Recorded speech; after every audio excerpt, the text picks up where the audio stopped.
Hi, it's the fall and everything's going on the highways, the freeways, and our mass transit system here in the St. Louis area. I'm Robin Boyce for City Corner. Come on back.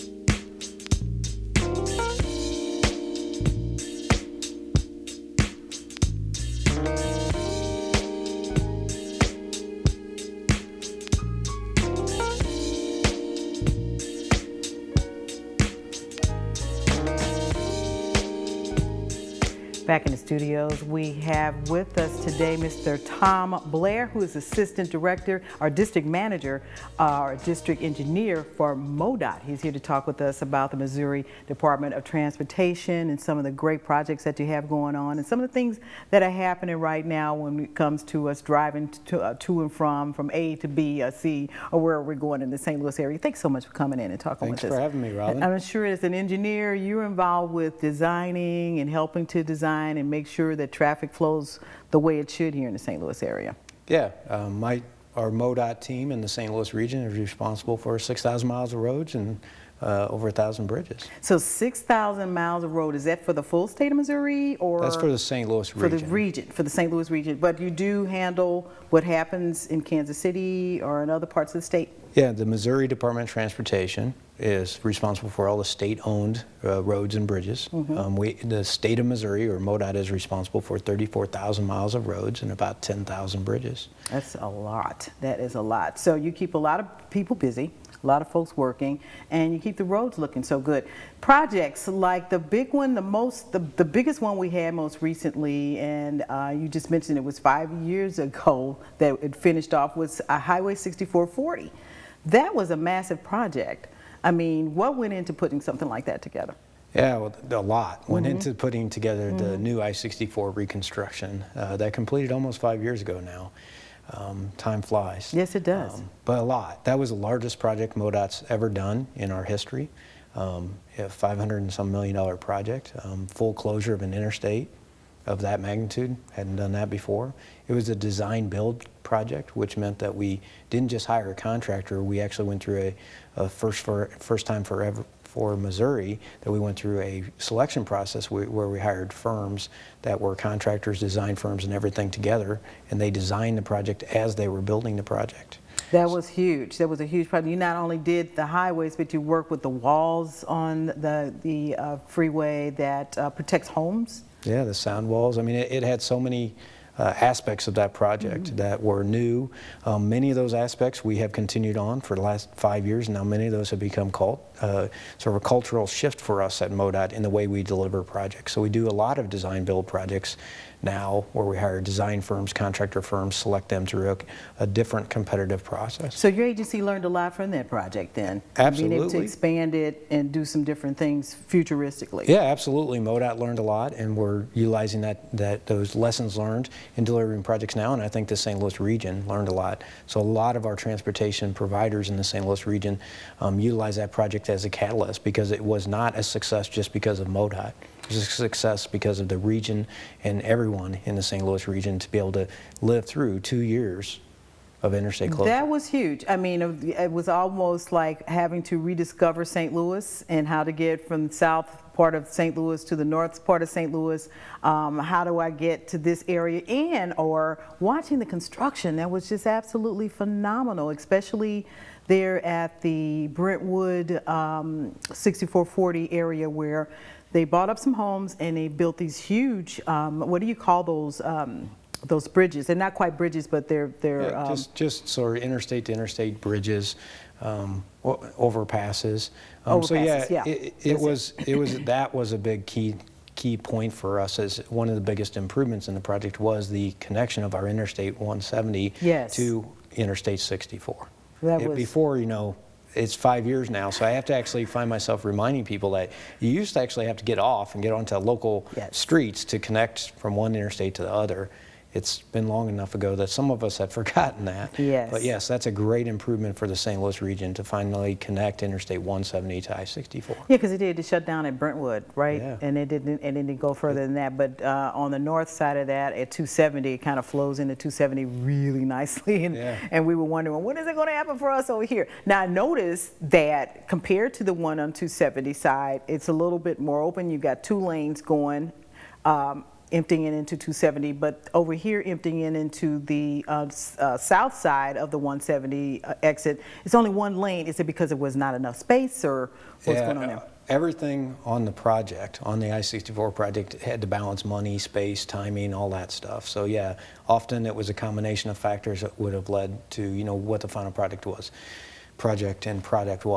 Remember, the fundamental thing that we were after as a region was to be able to rebuild our I-64 corridor, that 10-mile stretch, just to rebuild it, because the pavement was bad, the bridges were bad, there wasn't good drainage, it flooded often during heavy rainstorms and stuff, so we were just simply rebuilding a 10-mile corridor, and along the way we were able to make some additional improvements, such as the connections of the interstates at the 170-64 interchange. There's been a marked improvement. Now, the biggest thing that a lot of colleagues complain about, those who have to go to St. Louis County from the city, for example, or come in from St. Louis County to go to work, even over into Illinois, and they have to use this thoroughfare. The traffic kind of balls up for whatever reasons. If you're going east on 6440, it balls up right there at Hanley, and it's this crawl coming in from work. Or if you're going out to West County, it balls up or stops up probably at Kings Highway, Hampton. What happened? What's going on there? I thought that the construction was going to relieve that situation. Yeah, again, you have to remember what the fundamental project was all about, was rebuilding the corridor, the bridges, everything like that, so that we have a new corridor right in the heart of St. Louis. And it's beautiful. It's very valuable to us. We don't want some rundown thing that's going to fall apart, that we're worried about the safety or anything for the region. So we have a new corridor. So we got that.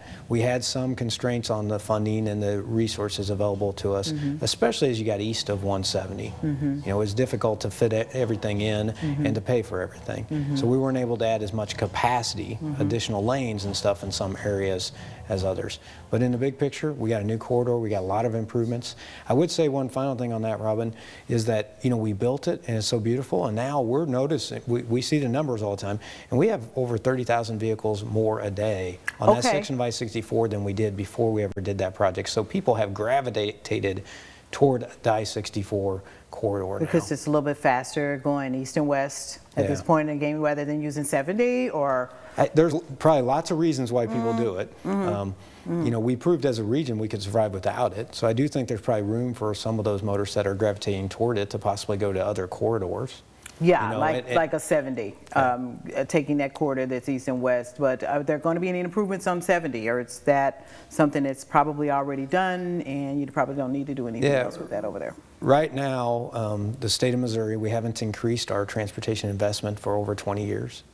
So right now, we're sort of, our Highway Commission is focused on actually has directed us basically just that we have enough money to take care of the transportation system, the 34,000 miles of road, 10,000 bridges that we're responsible for.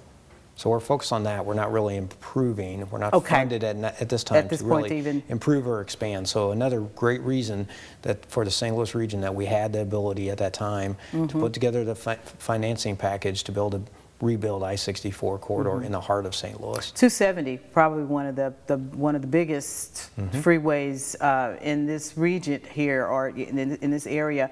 I mean, it went from I remember that freeway going from 3 lanes to 4 lanes, and now it's 5 lanes.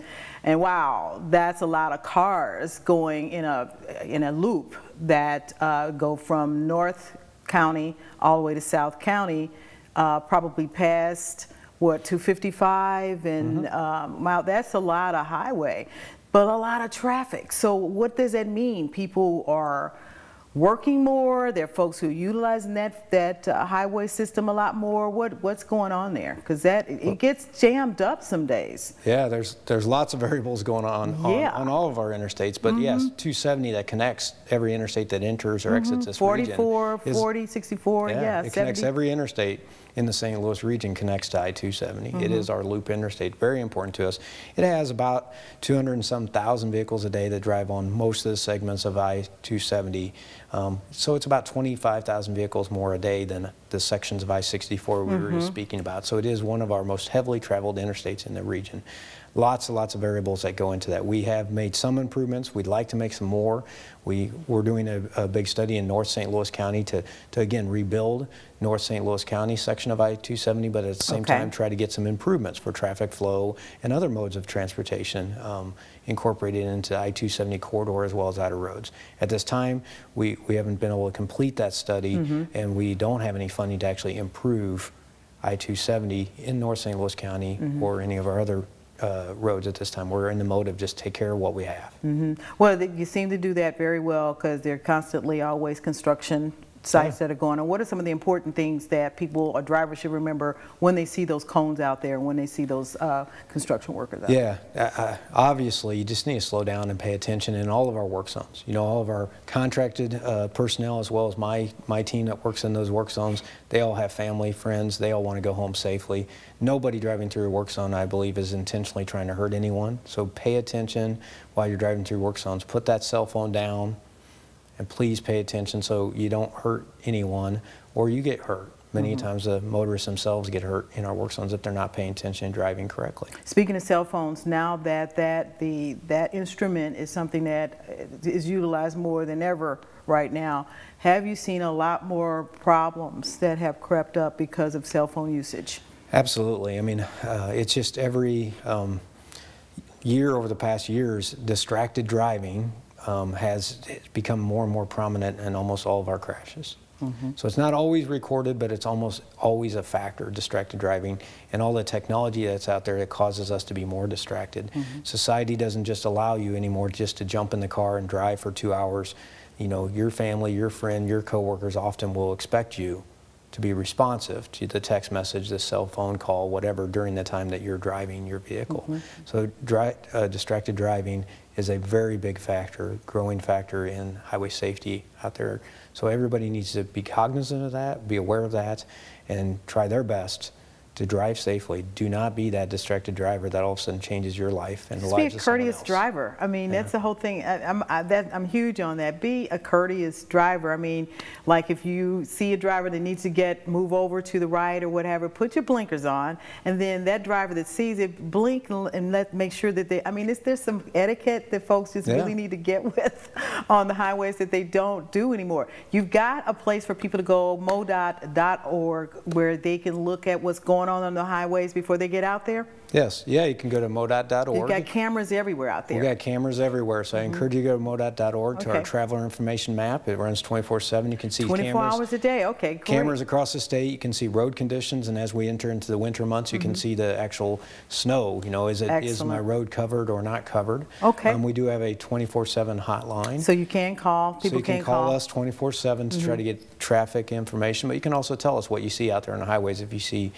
something that we need to address, such as debris in the road. Tom, I want to thank you so much for coming on City Corner and talking with us about MoDOT and what's happening with our highways here in the St. Louis area. Thank you so much. Thank you, Robin. And we'll be right back.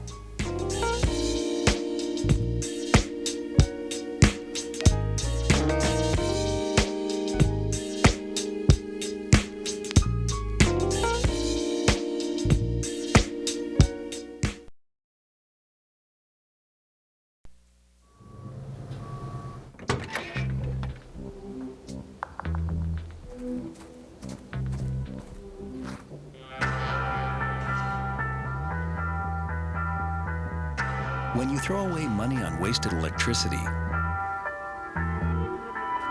you're throwing away everything you could have bought with it. Saving energy saves you money. Learn more at energysavers.gov. G-Morning, sunshine. Wakey, wakey. Text me. Are your parents home later? We can hang. LUV love you. JK. Holla back, holla back, holla back. Are you with your friends? That's lame. We're in a huge fight right now. XO. What'd you dream about? Something I did. Are you on your way to the mall? I'm lonely. Nude pics. Send me some. Text me.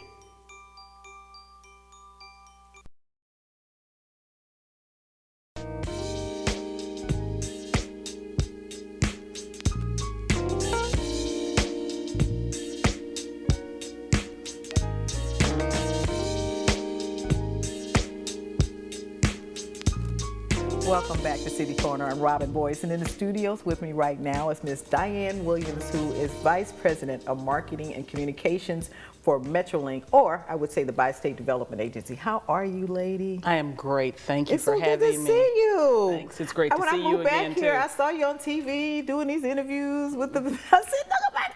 And now I'm doing one with you. It's been too long. It has been too long, but it's really good to see you representing the organization and talking about some of the great things that Bi-State has been doing for years now. And also the change I saw coming back was it's Metrolink now. You don't hear the Bi-State anymore. But in researching Bi-State Development Agency, which is what we knew of many, many years ago, true. This was an economic engine kind of an organization. It wasn't a bus company, right? No, the buses didn't come for about 13 years into our history. We were created by an act of Congress in 1949, signed into law by President Truman in 1950 to be an economic development engine for the region. Our charge was to be able to cross county and state lines to do economic projects that meant building up the economic vitality of this circle around the city of St. Louis. We are chartered to serve 7 entities: St. Louis City, St. Louis County, 3 other counties in Illinois, 2 more counties in Missouri, and that's where we are charged to make a difference economically. Wow. I had no idea. I thought it was always about the buses. Then it became the Metrolink, but it's been about also developing communities and businesses. It is. Well, for the first 13 years, one of the first things we did was, you can be proud that your region was one of the regions that started studying the highways and how we were going to build an interstate highway system in this country, and we were doing that in 1950. We did a study of pollution around our waterways, and that study led to the creation of MSD that we all know very well. When the arch was built, and the arch just celebrated its anniversary. Its 50th anniversary. When it was built, they didn't have the money for the trams, and so we issued the bonds and continue to operate the trams for Bi-State did that. For the arch today. So yeah, because I always see the Bi-State insignia down there. So does that mean that Bi-State Development keeps those trams up, or we are funds them, responsible for their maintenance and their upkeep? The employee that tucks you into that little cube is a Bi-State Development employee. That's right. We also handle the rest of the retail for them, and we do the marketing for them. So while they've been in this transition, we've been a really important part of helping the rest of the country know they can still come to the arch. It's an important piece of our tourism business. Yes, it is. And to let the world know that they can still enjoy the experience. One of the things we did to support the arch was we bought the riverboats down on the riverfront. Bi-State Development bought the riverboats. And we still own them. Part of the concern was, I get people down here to the arch, but there's nothing else for the families to do. And so in addition to buying and keeping the riverboats here, because they were about to be sold, we also have, and they'll come back when everything is done. When everything is done, bike rides. We've still got the helicopter up. We lease a helicopter to do the helicopter rides. So we are responsible for making sure that and we're one of the oldest partners with the Park Service. So we're making sure that the Park Service has enough around it to help people want to come downtown, stay downtown for a while, and yes, spend their dollars downtown, so that we bring people to the city and bring people to the region. How important are those partnerships, for example, with the Parks Department, which is a federal agency, and some of the other agencies and groups, and City of St. Louis? How important are those partnerships for Bi-State Development? One of the things we pride ourselves on is our collaboration. And so with the National Park Service, we have a great partnership. One of their older and more established partners. The kind of relationship we have with the Parks Department here in this state and in this city doesn't really exist anywhere else around the country. So it's unique. It is a unique partnership, and it's a strong partnership. But we also partner, this is on the transit side, and it's an example of economic development and public-private partnerships. The new Metrolink station that will be at Boyle Street Really? was a part of a public-private partnership, because bottom line is we've got the money to run Metrolink, but another station wasn't on our agenda. But if you can work with us, the federal government came in with what's called a Tiger Grant, which is a transportation infrastructure grant, and then the private partners said we'll do the match, and those are BJC, WashU. So this is that Cortex area. It's in the Cortex area, okay. and there will be a new transit center there because private entities came and said this is important enough to us that we'll make the investment. It's really booming over there. On the other end, you got the IKEA that just went up. On the other end, you got, Bourne's Jewish Hospital doing all this rebuilding over there at Kings Highway and Forest Park Avenue. So you've got a lot of people who live, go to school. That's right. Well, the Central West End is our busiest station. It carries, it is a stop that the largest number of people get on and get off. Because you got buses going in there as well as the train stops there, so you got a lot going on in there. There's a lot going on in that central corridor, and when the Boyle Street station is complete, we're also going to expand and improve on the one at the Central West End. Now, what I find interesting, before leaving St. Louis as a reporter and going and doing other things across the country, we had the biggest fight, or I observed the biggest fight, of folks not wanting the Metrolink built at all. Yeah. It was like pulling bad teeth, and no one wanted it. I come home, fly in, folks, oh, let's get on the Metrolink, get on the Metrolink. And then I see another extension going to Salisbury. I'm like, really? So, I mean, what happened? What did I miss? What did I miss? Why, folks started coveting the Metrolink and utilizing it and really using it, especially to go into downtown St. Louis for games, parades, and other things. It's the best thing to do, to just leave your car and get on the train. It is an interesting history, and even those who were responsible for the decisions, it's been more than 20 years ago now, we celebrated our 20th anniversary of Metrolink. The folks who were there at the time said, we just didn't know. We didn't think people would ride it. We didn't know how big it was going to get. So that really was what they did, and they just didn't know. The people who were the leaders in our region, and the region makes the decisions about where it goes and what's going to get built and that kind of thing. And they saw it as a great experiment. And some things were just built so that now they're limiting. The platforms can only handle 2 train cars, for example, where in other cities you see them. The longer platforms, more cars. So, but for what we're doing, the system, Metrolink, Metrobus, and Metro Colorado, we're transporting about 900,000 passengers every week. So you're right. People did adopt it. People did say, hey, I'm going to use this. And they liked it. Now, are you going to be a part of handling the new trolley that's going into the loop area of University City and down to the Missouri History Museum? Is that by state development? They are going to create their own organization to create an organization to build it, and they're going to create an organization to run it. What they've done, though, is use our expertise, and so that's another example of collaboration. In fact, the engineer that was in charge of building the Blue Line to Shrewsbury is now on loan to them to help them get their project up. Now, getting back to some questions. Metrolink passengers that love it, ride it, but then they're running into some issues on the trains now with young people being very rude and not respectful, in the sense of allowing an individual to get from A to B without being cursed out or talked to insane, or even getting on trains sometimes smoking drugs. What is bi-state development doing to curtail that kind of behavior in some kind of way with the Metropolitan Police, St. Louis Metropolitan Police, or do you have your own force available to take care of the kind of insanity? All of the above, and let me tell you what we're doing, and then let me tell you what we're also planning. Good. Because we have right now a really substantial public safety package in place.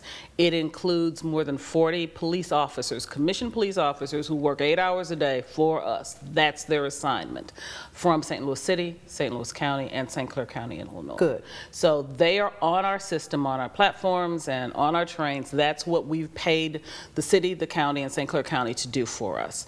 We also have people who work for the Bi-State Development Agency. They get their check from us. They are generally retired law enforcement or folks who, did 20 years and then said, I want to do something different. So we have more than 20 of those folks who are on our system, and we have 95 full-time equivalents, and essentially that means if you work 4 hours a day and I work 4 hours a day, we equal 1 full-time equivalent. Got and you. we've got 95 of those in the form of those security guards that you see around the system. Okay. With all of that, we are probably better poised, and actually the Transportation Security Agency said so. The TSA said, we're giving you a gold standard award, and at the time we got it, we were only one of 17 transit agencies in the country to have it. They've added a few more that said your package in place and what you're doing to keep your people safe earns a gold standard from us. However, we do know that things happen on the system because they're happening in the region. When I look at the region we travel through, we had, like in 2014, almost 7,000 aggravated assaults in the territory in the region that we travel through. We have a very few of those. Ours is a small percentage. Sure. But in our perspective, 1 is too many. Right. And we are going to do whatever we can to keep customers safe and also feeling safe. You can be safe, and then you can also be a little nervous about whether or not I am. Using the Metrolink rather than driving, say, to the airport to catch a plane. They really would rather leave the car. It's a lot quicker, It a lot is. easier way to manage. I mean, and you can park if it's only a couple of, in fact, we've got some park ride lots that you can stay at for 14 days. Exactly. I mean, which is really great if you are a business traveler and you have to get out of town quickly and you don't really want to leave the car at the house. Right. And you can just park it safely on those lots. I've found them to be very safe. Yeah. And go on and get to the airport and get on your plane and get out of there. And I see people utilize it quite a bit. But when I started hearing about folks having issues with folks getting on, and I'm like, well, when is it going to end? And then I just want to find out from you guys what you're doing to stop it. And the second thing, curtail. the second thing is we are adding more staff. And while that staff that we're talking about is pretty darn big. I mean, when I look at a community like a Florissant, there's about 90 full and part-time police officers in a big old town. Yes. We're beating that in many ways. The commissioned officers is about half of what Florissant's got, plus the security guards, plus our staff. But we're adding to the staff, and we're going to add to the visibility, more people on trains, more people that customers can just see, because that does add like the to marshals your on the level. plane. Kind of, like a marshal. There'll be plainclothesmen as well, or you're going to We do have some plain clothes. We have plain clothes when we know of issues that bus operators or train operators make us aware of. Right. But frankly, people want to see you. They want to see their public safety person. I gotta go, but we gotta have you back and talk some more about what's going on with Metrolink and what's happening in the area. Thank you so much, Dianne. It's so good to see you. Good to see you. Thanks for having me. No, thanks for coming on through. Thank you so much for joining us here on City Corner. We'll see you the next time.